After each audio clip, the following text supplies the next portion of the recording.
कहाँ रह गई ये चंदा? अब तक तो इसे आ जाना चाहिए था। पुनीत ने अपनी घड़ी में टाइम देखा तो 9 बज चुके थे और उसने जैसे ही पीछे पलटकर देखा, चंदा खड़ी मुस्कुरा रही थी। बदमाश, डरा दिया ना हमका। देखो हम तुम्हारे लिए क्या लाए हैं। ऐसा कहकर उसने अपनी जेब से एक डिबिया निकाली।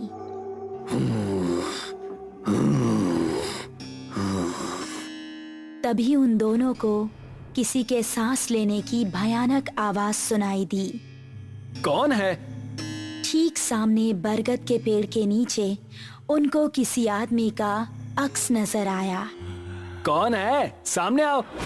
ये सुनकर भी वो आदमी सामने नहीं आया और जोर जोर से सांस लेने लगा। अभी देखते हैं कौन ससुरा है। ये कहकर पुनीत उसके पास जाने लगा। जैसे ही पुनीत उसके पास पहुंचा, उसने भी 2 कदम आगे बढ़ाकर पुनीत का गला पकड़ लिया। उसको देखकर पुनीत और चंदा दोनों का दिल दहल गया।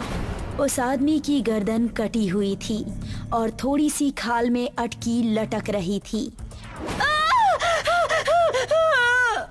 चंदा चिल्लाई और गांव की तरफ ऐसी भागी कि उसने पलटकर नहीं देखा। गांव पहुंची तो उस टाइम पुनीत के पिता घर के बाहर थे। अरे चंदा बिटिया, इतनी डरी हुई काहे लग रही हो?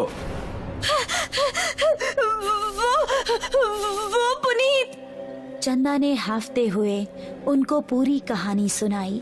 पुनीत के पिता ने अपने साथ कुछ आदमियों को लिया और चंदा उन सभी को लेकर उसी जगह पर पहुंच गई।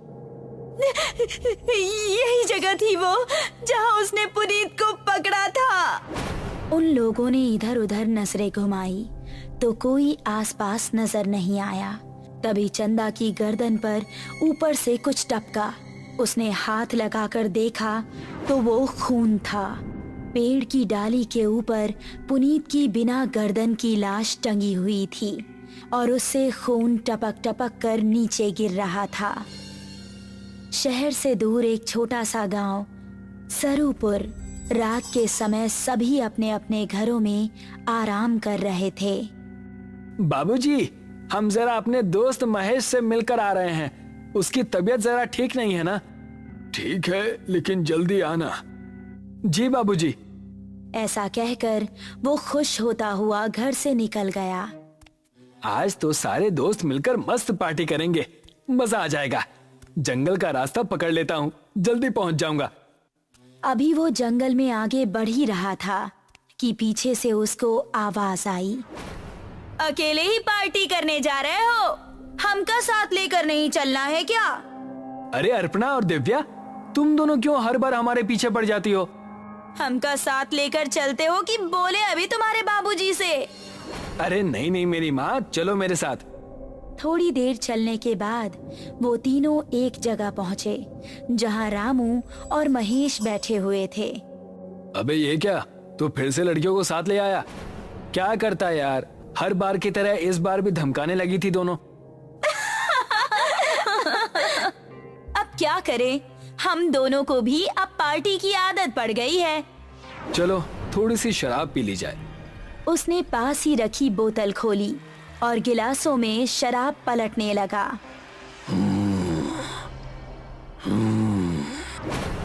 तभी उनको किसी के सांस लेने की आवाज सुनाई दी। उन्होंने देखा तो पांचों के रोंगटे खड़े हो गए। सामने से कठमुंडू चलता हुआ आ रहा था। उन्होंने कदम बढ़ाए ही थे कि तभी कठमुंडू ने दिव्या को पीछे से पकड़ लिया। उसने दिव्या को इतनी जोर से कसा कि उसके मुंह से खून निकल गया।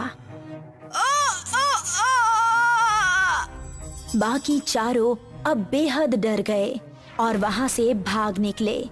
दिव्या उसकी पकड़ में फंसी दर्द से कराह रही थी।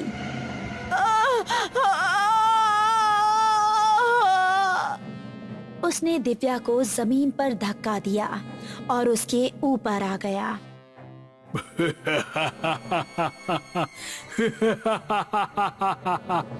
उसने दिव्या के सीने में हाथ डाला और उसके सीने से खून की धारा निकल पड़ी।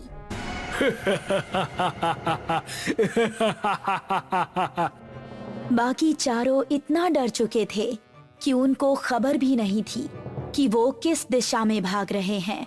वो काफी देर तक भागते रहे। अब अपर्णा की हालत खराब हो चुकी थी। वो आ जाएगा, रुकने का समय नहीं है। ऐसे कब तक भागते रहेंगे? हम जा कहाँ रहे हैं, कोई बताएगा? हम रास्ता भूल चुके हैं, हमें नहीं पता कि गांव किस तरफ है। क्या कह रहे हो तुम? फिर तो हम सबका बचना नामुमकिन है। तभी पेड़ के ऊपर से एक हाथ आया और उसने महेश का गला पकड़ लिया। ये हाथ कठमुंडू का ही था। राकेश ने महेश का पैर पकड़कर उसे बचाना चाहा, लेकिन कठमुंडू ने उसको पूरी तरह से ऊपर खींच लिया और वो तीनों चिल्लाते हुए वहाँ से भाग निकले। वो देखो, सामने वो घर, उसके अंदर चलते हैं। वो तीनों एक घर के अंदर घुस गए और राकेश ने जल्दी से दरवाजा बंद कर दिया। तभी कोई जोर जोर से दरवाजा पीटने लगा। तीनों का शरीर इस समय बुरी तरह से कांप रहा था। दरवाजे की धम धम उनके दिल को दहला रही थी। तभी खिड़की से कठमुंडू का एक हाथ अंदर आया और उसने अपर्णा का हाथ पकड़ लिया। बचाओ! अगर ये यहाँ है तो दरवाजे पर कौन है? राकेश ने दरवाजा खोला तो सामने गांव के बिरजू काका थे। बिरजू काका जल्दी से अंदर आए। उन्होंने कठमुंडू का हाथ पकड़ा और छुड़ाने लगे। कठमुंडू उनके छूते ही चीखने लगा।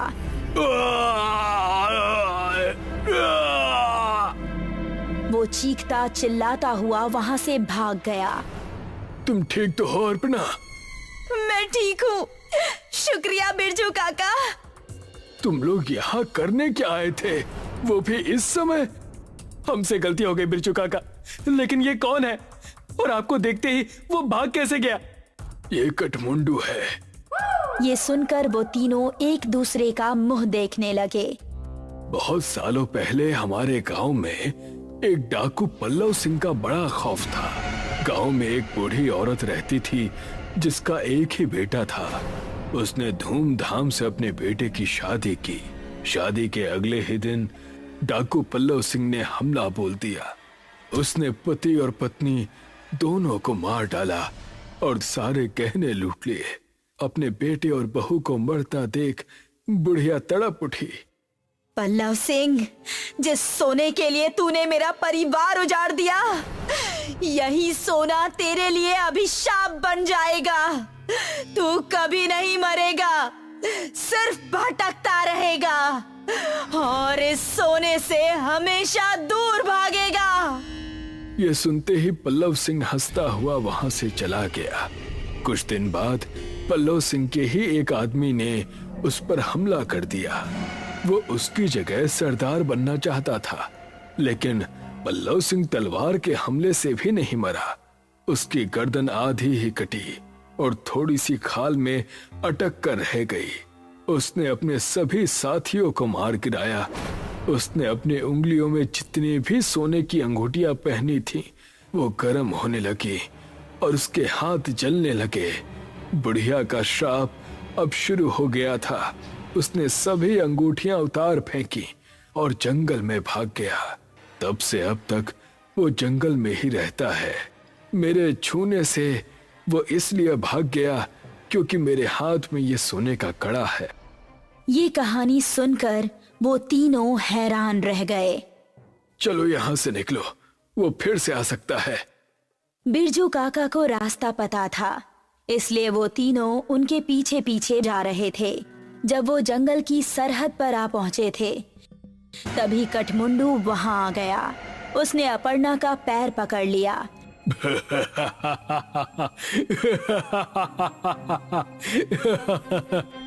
तभी राकेश ने बिरजू काका के गले पर नजर डाली। उनके गले में एक सोने की चेन भी थी।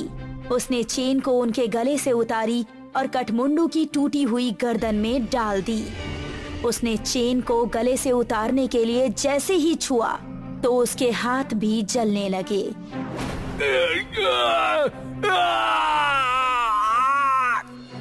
वो वहां से भाग निकला।